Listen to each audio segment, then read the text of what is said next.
Well, that's the situation at the Avestal steel plant. And in the last hour, we've seen our Prime Minister and the Swedish Prime Minister standing side by side talking about a bilateral agreement to help each other and also the possibility of Sweden joining NATO. And we are joined now by Adam Thompson, former permanent representative of the United Kingdom to NATO, who's now the director of the European Leadership Network.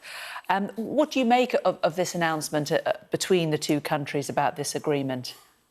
Well, there's a certain inevitability and a great deal of logic to it. The UK's response in part to Russia's seizure of Crimea in 2014 was to create something called the Joint Expeditionary Force, a combination of the UK leading and 8 other nations joining to conduct expeditionary military operations.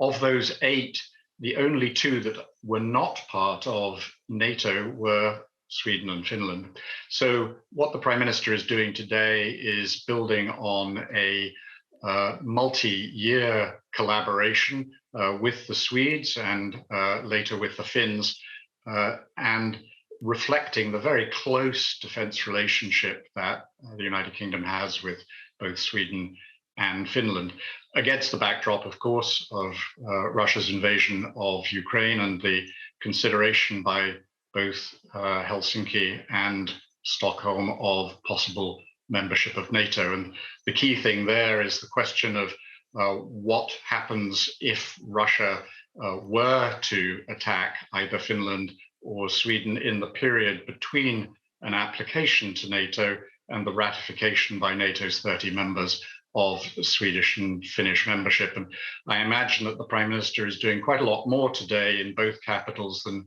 just signing security declarations. They're probably talking about very practical military collaboration, counter cyber, the role of the Joint Expeditionary Force, possibly a British presence, or that of other NATO countries on exercise in the two countries in this gap period.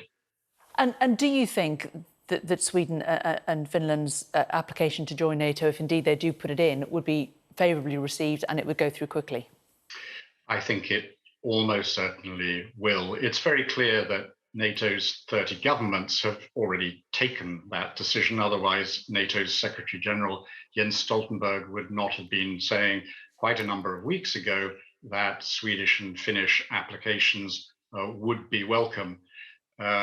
The only area of doubt is whether those countries that have to have a parliamentary ratification procedure for allowing Sweden and Finland to join the North Atlantic Treaty will encounter difficulty.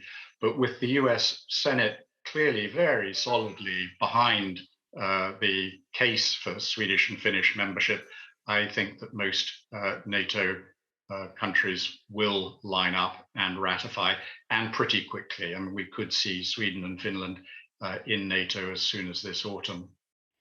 If that happens, how much of an impact do you think this will have on President Putin? What do you think he will regard the success or otherwise of Ukraine and the invasion of it, if this is one of the impacts? Well, I think part of the purpose behind NATO support for Swedish and Finnish membership, and certainly London's support for it, is precisely to demonstrate strategic failure for President Putin over his invasion in Ukraine. The ostensible reason was to stop Ukraine sliding into the Western orbit and specifically hosting NATO military capability. And what's happened, he's got NATO military capability almost doubling on his existing borders, and he's going to be seeing, if Finland joins, another 830 miles of border with NATO. That is clearly strategic failure, but it's not the only objective here.